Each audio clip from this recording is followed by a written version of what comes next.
Ama katika kitabu kiitwacho As-Sunna Abu Bakari Al-Khallal, kitabu maarufu hichi juzuu ya kwanza, tukisoma ukurasa 174 kuna mawazo yale yale yaliyochukuliwa kwa unasara kwamba Yesu atakaa mkono wa kulia wa Mungu. Wameyafanyia Uislamu wakayafanyia ukarabati, ikawa ni sehemu tafsiri ya Qur'ani al-Karim, inna lillahi wa inna ilaihi rajiun. Hata Qur'ani imepotoshwa tafsiri yake, wakaona kwamba ile aya inayosema asa an yab'athaka rabbuka maqaman mahmuda, kwamba ati Mwenyezi Mungu atamweka kitako mtume wake juu, atampandisha juu ya arshi yake. Haya ni mambo ambayo tumeyaona amefanywa na manasara kumfanya Yesu akae na Mungu mwenyewe. Na kwa hivyo itikadi hii ya as-salafia kama nilivyosema ni itikadi ambayo kunakuwa na hadithi ambazo sio sahihi, hadithi ambazo wao wenyewe wamezisema kuwa ni sahihi, lakini hadithi ziko kinyume na Qur'an al-Karim, kwa sababu Mwenyezi Mungu Subhanahu wa Ta'ala hawezi kupakana na jambo lolote, hawezi kuchukua nafasi wala hawezi kukaa na mwanadamu. Na kwa hivyo haya mambo tunayaona katika dhehebu la as-salafia tu peke yake, wakifuata hizo aya ambazo tayari zimeshapotoshwa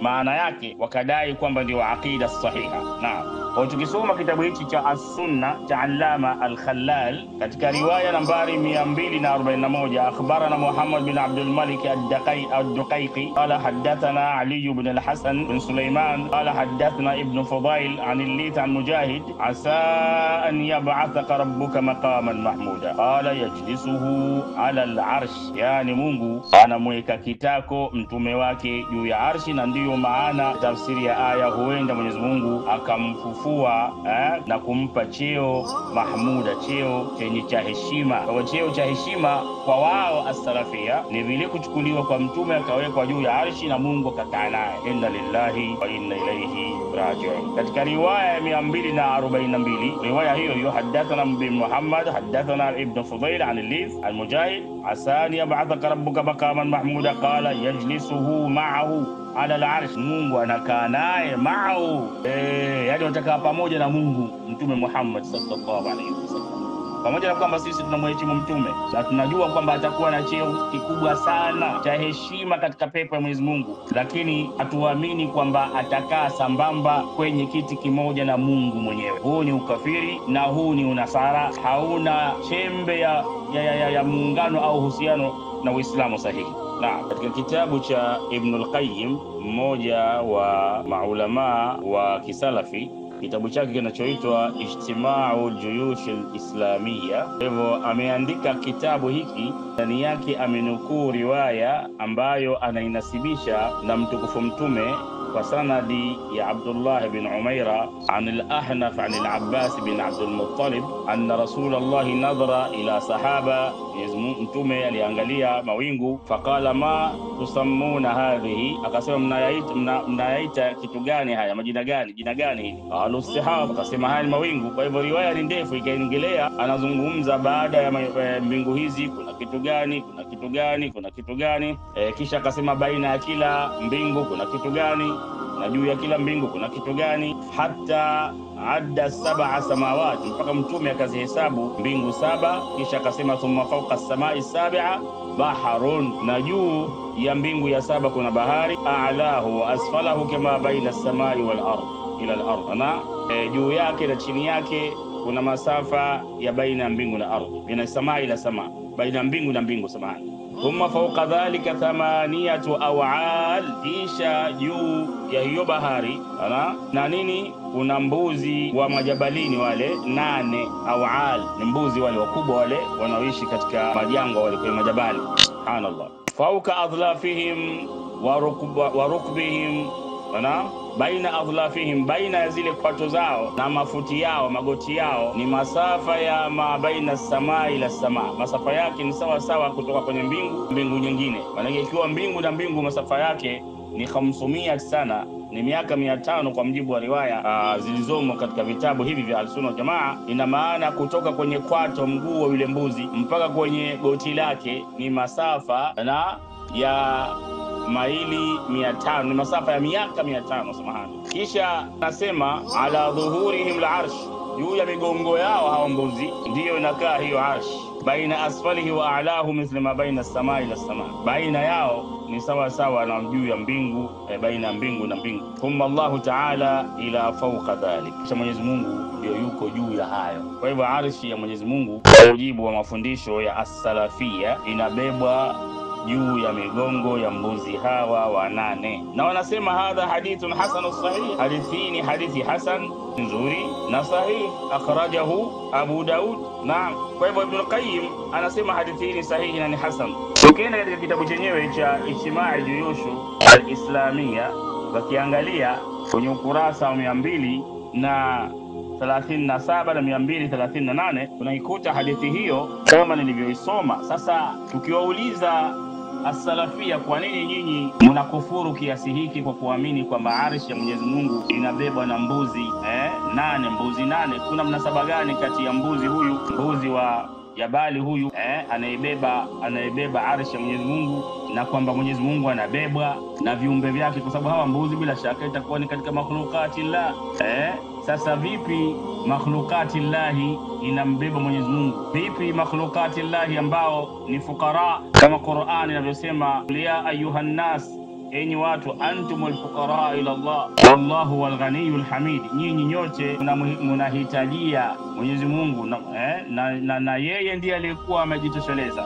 Hapana shaka viumbe kama mbuzi, ng'ombe, farasi vitakuwa vinamhitajia Mwenyezi Mungu zaidi kuliko Allah anavyovihitaji viumbe hivi. Sasa hatujui kwa nini hii ndio inaitwa tauhid. Tunaona kwamba hii sio tauhidi, bali ni kuislamize upagani, ni kufanya ule upagani uwe ndio Uislamu kwa kutumia hadithi zinazodaiwa au kunasibishwa na mtukufu mtume kiuongo tu hivi, zikagauzwa riwaya hizi kuwa ni maneno ya mtume wakati si maneno ya mtume. Mwenyezi Mungu hasha lillahi an yuhmalu, kwa maachukuliwe abebwe na hawa awal na mbuzi kama hawa, yani mbuzi 8 ati ndio wanambeba Mwenyezi Mungu Subhanahu wa Ta'ala. Kama si upagani na unasara na uyahudi ni kitu gani hiki?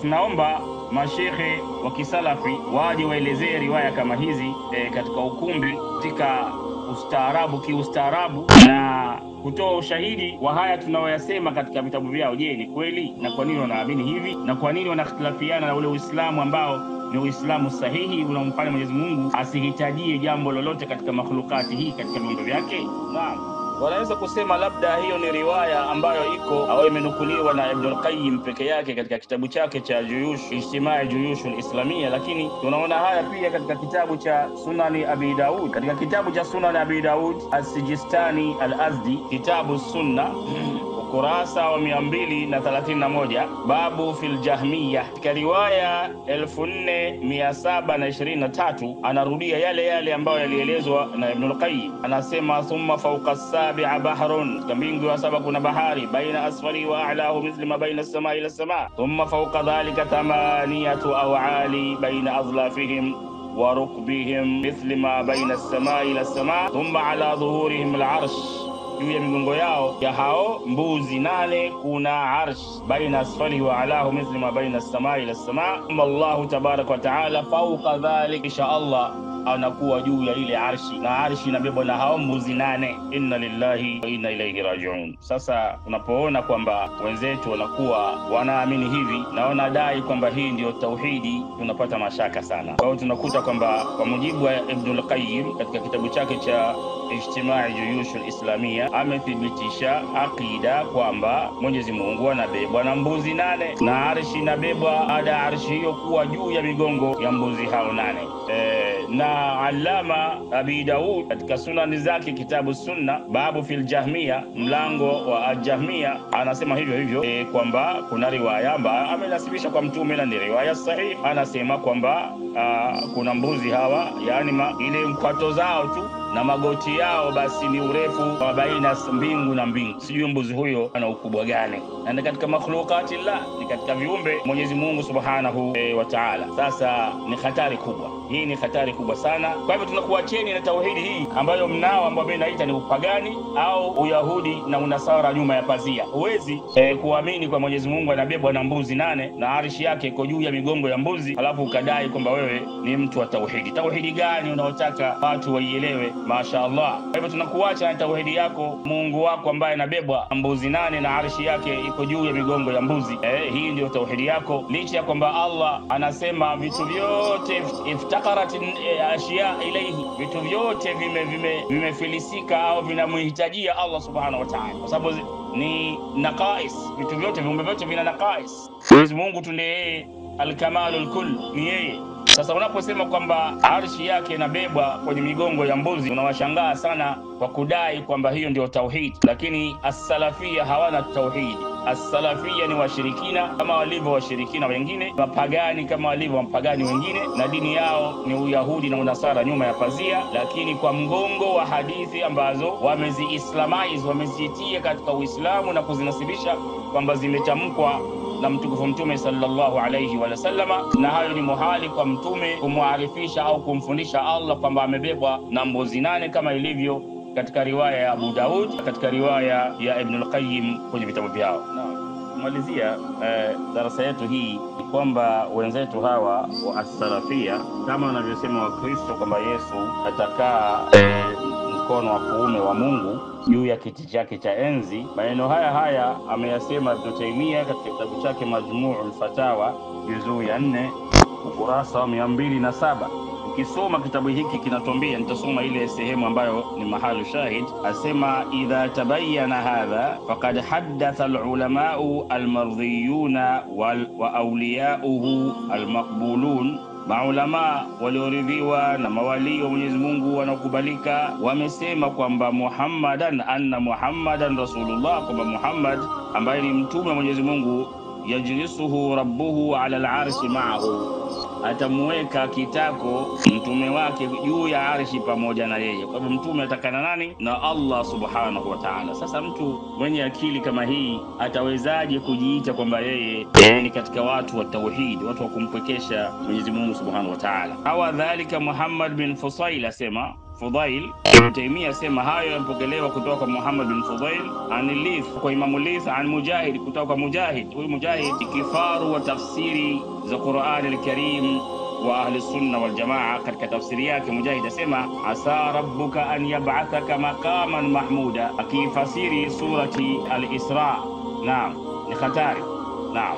Kwa hivyo unapoona maneno kama haya yanazungumzwa na maulama kama hawa kwamba Mwenyezi Mungu atamuweka mtume juu ya arshi na yeye atakaa juu ya arshi hiyo siku ya kiyama, mafundisho haya ni jaribio jingine watu kama Ibn Taymiyyah na wengineo kujaribu kuingiza ule Ukristo nyuma ya pazia, wakauingiza katika Uislamu ukawa Christianized Islam au maana Uislamu uliopewa ukarabati wa Ukristo. Kwa hivyo tukisoma katika vitabu vya Biblia kuta vile kwamba yasuru fi majlisi al-Yahudi, ukisoma kwenye kitabu cha Marko ya 14 mstari wa 53 na 56, Luka sura ya 22 mstari wa 54 na 55, yameelezwa hayo kwamba Yesu au Isa atakaa kwenye mkono wa kulia wa Mungu.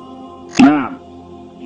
Maana hii katika kitabu cha Matendo ya Mitume sura ya 7 mstari wa 56, Injili ya Kiingereza hii inasema, and he said, behold, see the heavens opened and the Son of Man, yani Jesus, standing at the right hand of God. Kwa Yesu na yeye atasimama mkono wa kulia wa Mungu. Yani inachekesha sana. Yani yale yaliyomo katika vitabu vya Wakristo na Wayahudi ndiyo yamefanywa iwe ni sehemu ya Uislamu leo.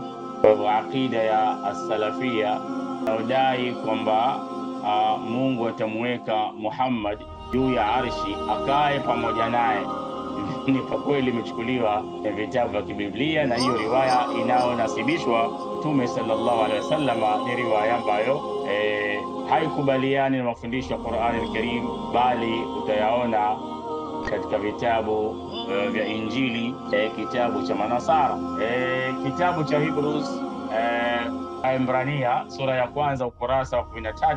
Injili ya Kiingereza inasema, and to which of the angels has he ever said, sit at my right hand until I make your enemies footstool for your feet.